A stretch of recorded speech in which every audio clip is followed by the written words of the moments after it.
Un encuentro con su palabra, porque secase la hierba, marchitase la flor, mas la palabra de Dios permanece para siempre. Con ustedes, el doctor José Ricardo Arias Quintero.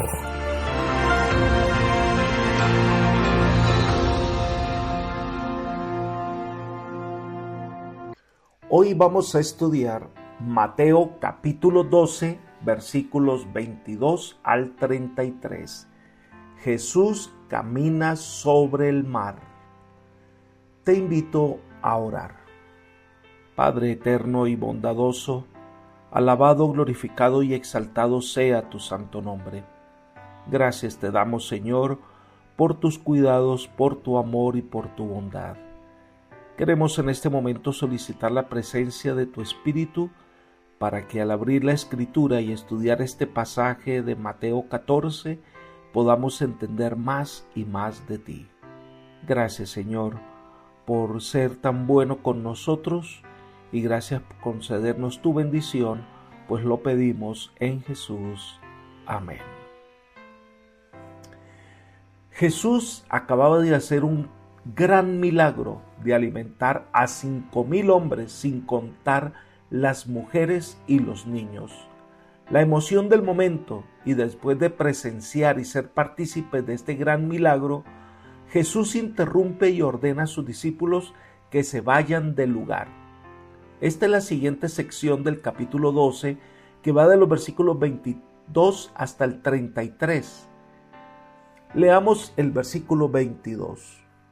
Enseguida, Jesús hizo a sus discípulos entrar en la barca e ir delante de él a la otra ribera, entre tanto que él despedía a la multitud. Mateo no da muchos detalles de lo que había ocurrido, pero al mirar el original griego, el término hizo viene del griego anakazo, que significa obligar. Aquí por primera vez se registra que Jesús debió hablar a sus discípulos con autoridad y vigor. Esta combinación de palabras, enseguida o inmediatamente, y el verbo obligar, indican premura y urgencia de parte de Jesús y vacilación o renuencia de parte de los discípulos. Esto se debe a que el milagro de los panes y los peces fue algo tan especial para todos. Hubo entre la multitud una euforia porque comenzaron a pensar que si este hombre podía dar pan, podía proveer alimento, aliviando a sus necesidades.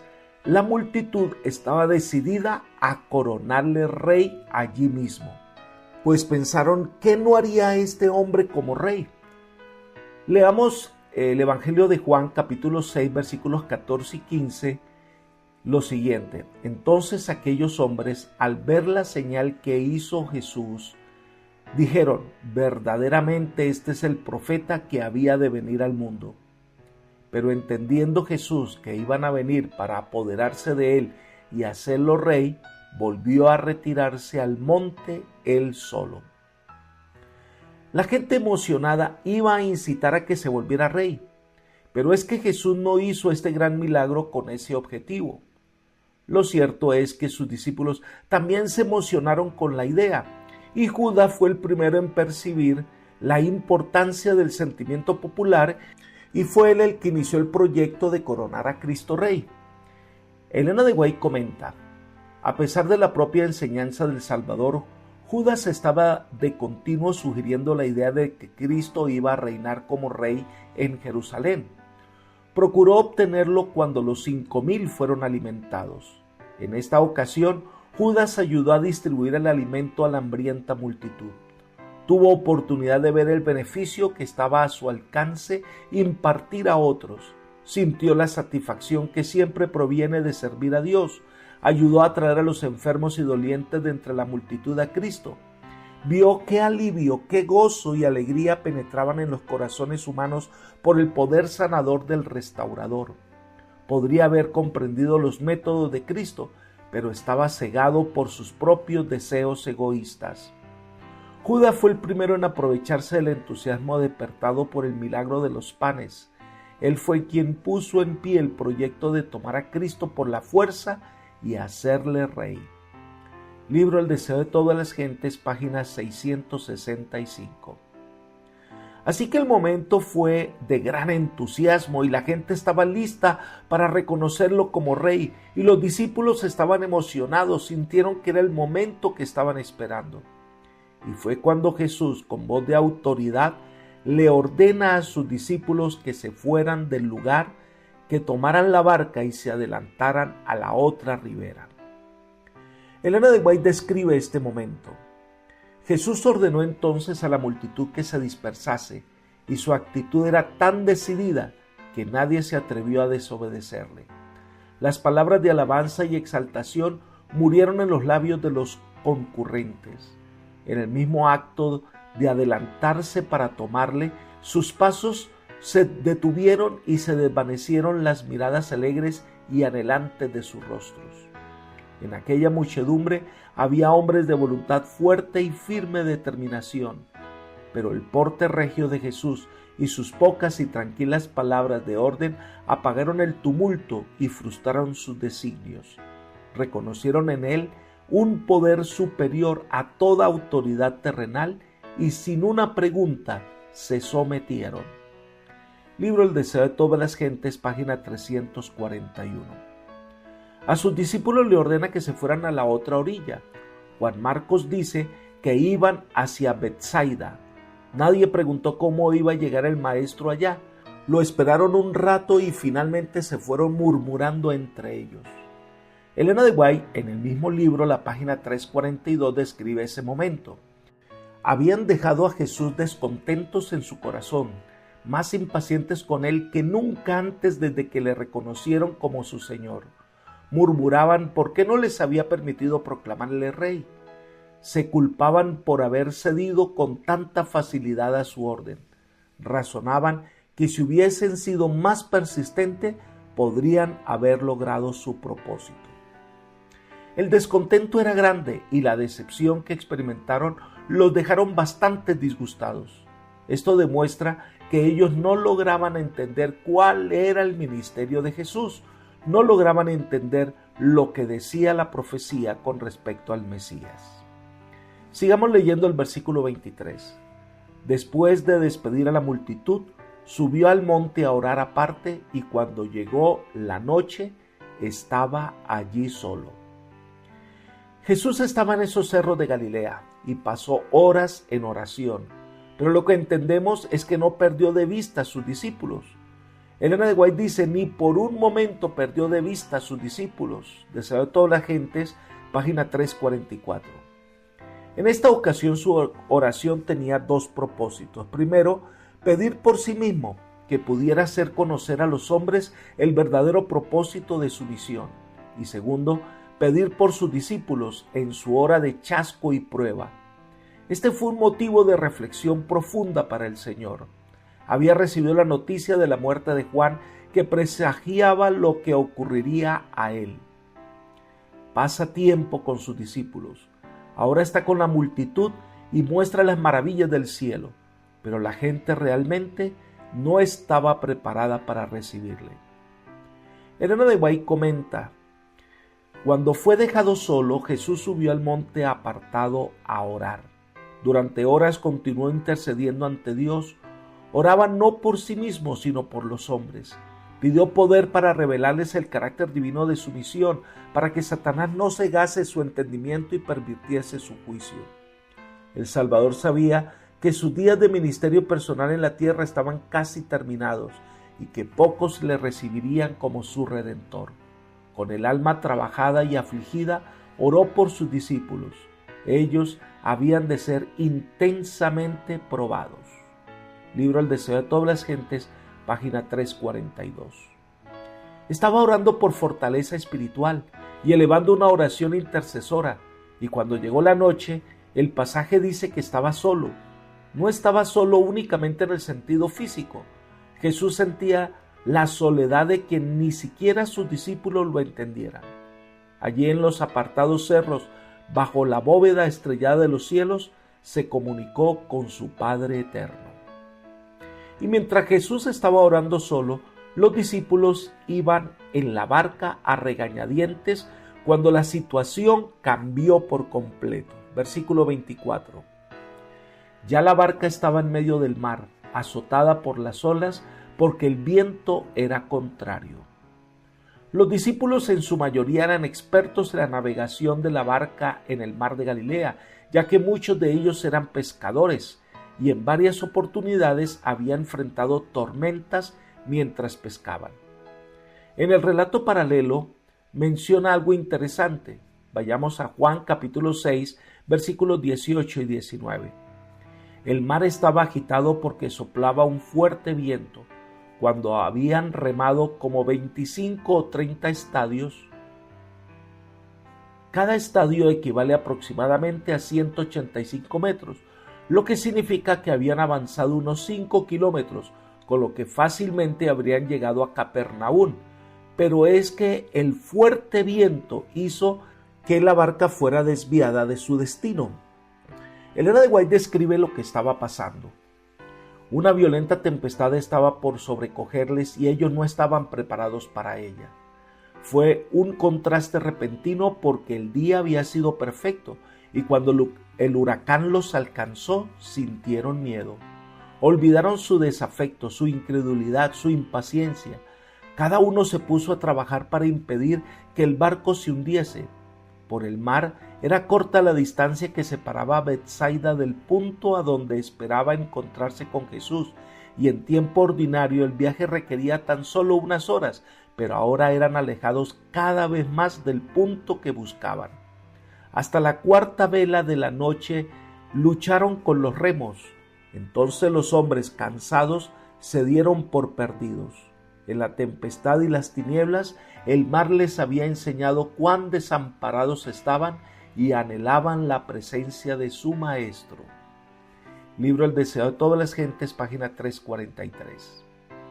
El viento era contrario y también sus corazones estaban contrariados, pero en la providencia divina, el tormentoso mar, paradójicamente, pudo aquietar la tormenta que rugía en su alma. Del mismo modo, a veces nos encontramos a la deriva en el oscuro y tormentoso mar de las dificultades. En esas ocasiones, solo Jesús puede acallar la tormenta. Ellos se cansaron de luchar contra la tempestad para llevar la barca al punto de encuentro con Jesús. Ahora estaban desesperados porque no encontraban solución.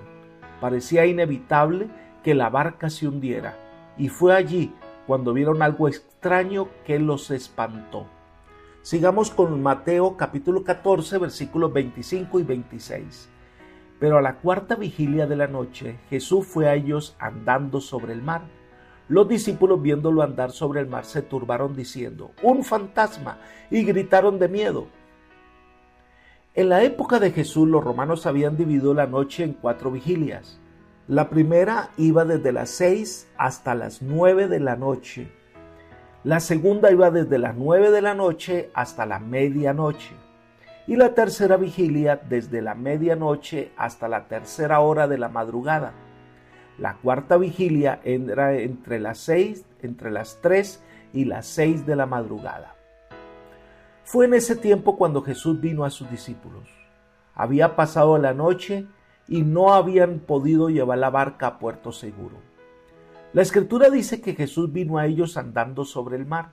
Algunos discuten si realmente Jesús caminó sobre el agua en medio del mar o si la tempestad los había llevado a alguna orilla donde Jesús pudo llegar a ellos.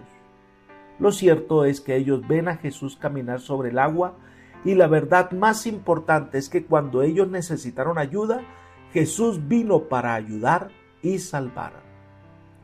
Las palabras de Elena de White sobre este acontecimiento son una verdadera descripción del amor de Jesús. Jesús no los había olvidado.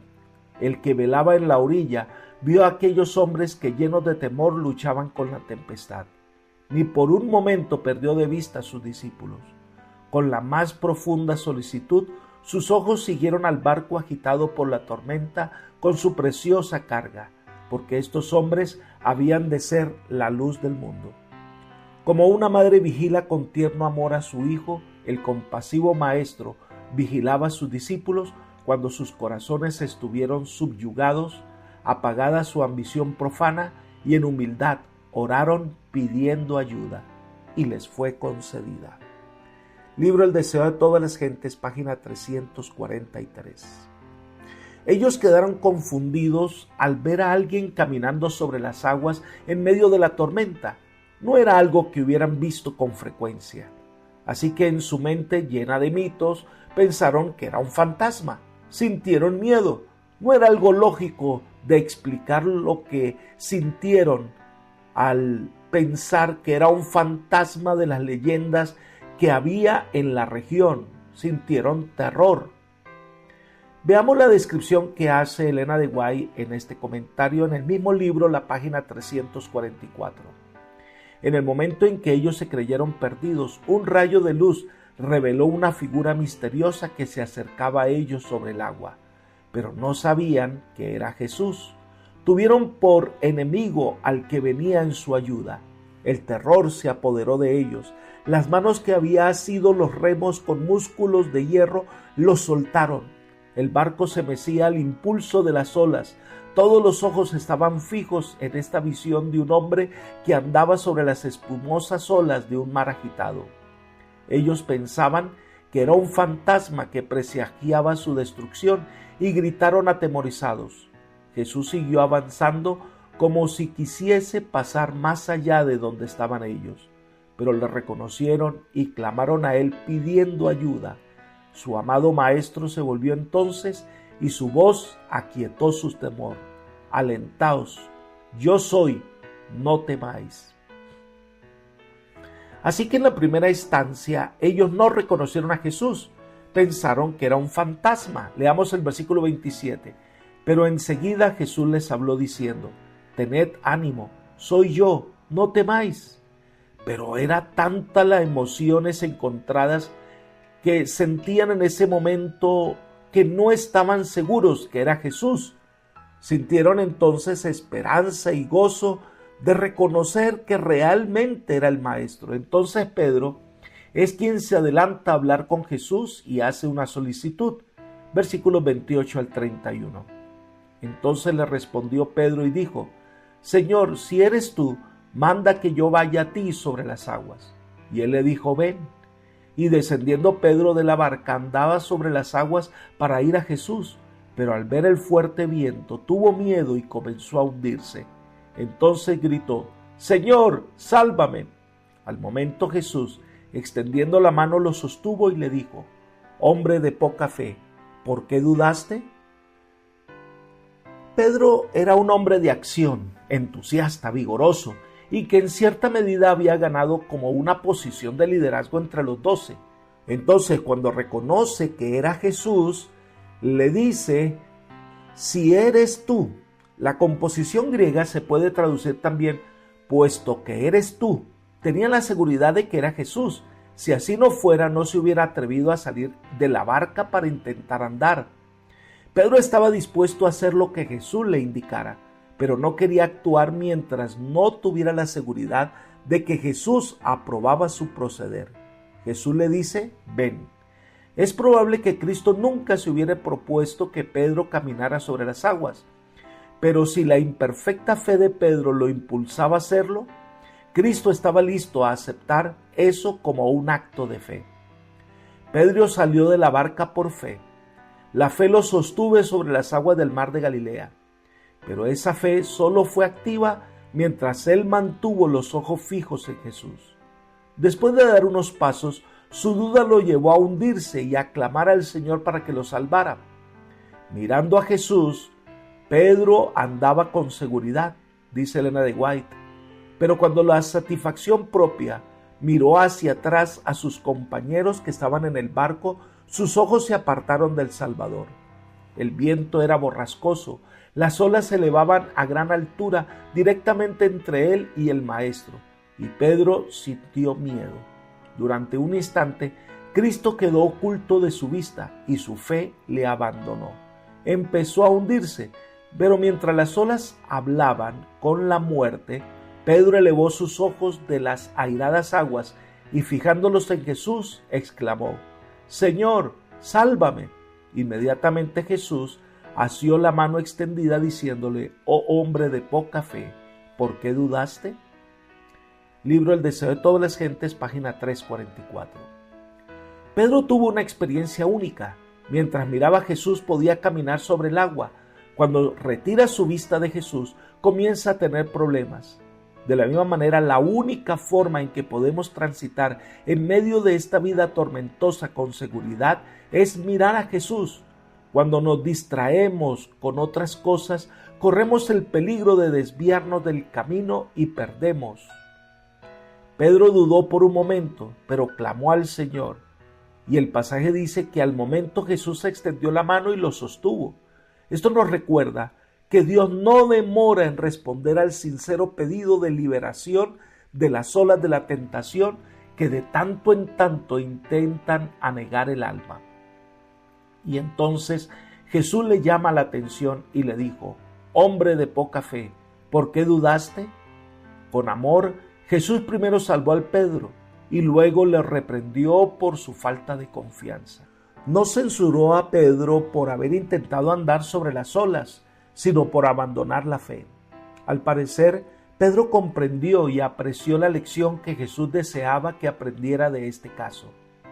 Elena de White afirma: en este incidente sobre el mar deseaba revelar a Pedro su propia debilidad para mostrarle que su seguridad estaba en depender constantemente del poder divino. En medio de las tormentas de la tentación, podía andar seguramente tan solo si, desconfiando totalmente de sí mismo, fiaba en el Salvador.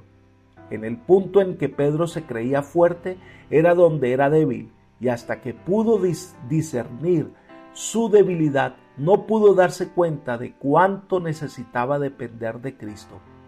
Si él hubiese aprendido la lección que Jesús trataba de enseñarle en aquel incidente sobre el mar, no habría fracasado cuando le vino la gran prueba. Mismo libro, página 345. Pedro debió aprender esta lección, pero en el momento del clímax del ministerio de Jesús, su fe volvió a vacilar. Pero Jesús nunca lo rechazó, por el contrario le extendió su mano salvadora. No tengamos temor de venir a Jesús a pesar de nuestras equivocaciones. Él nunca pasa por alto el clamor sincero de sus hijos agobiados por la tentación. Dios desea que aprendamos a caminar fijo nuestros ojos en Él. La conclusión de esta historia es que ellos reconocen el poder de Dios. Versículos 32 y 33. En cuanto ellos subieron a la barca, se calmó el viento.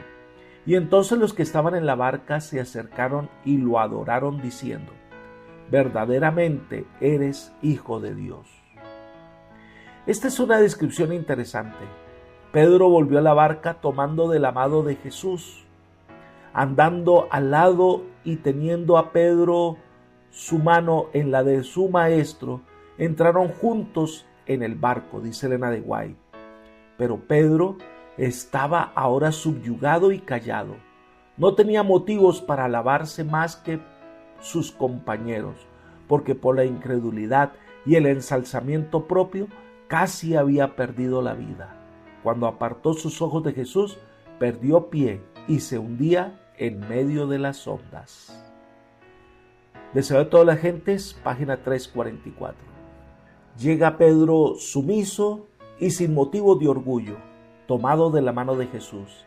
Y esta es la primera vez cuando los discípulos adoraron a Cristo.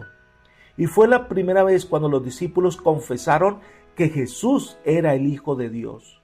Y lo adoraron en la forma en que los hombres adoran a Dios. Apreciado amigo y hermano, nuestra victoria solo será posible si mantenemos nuestra fe y nuestros ojos en Jesús. Mi invitación en este momento es: ve a Jesús como estás, trabajado y cargado, que Él es el único que puede hacerte descansar. Confía en el Salvador, confía en su amor y bondad. Que el Señor te bendiga y te guarde y te guíe por sendas de paz. Es mi oración por ti. Amén.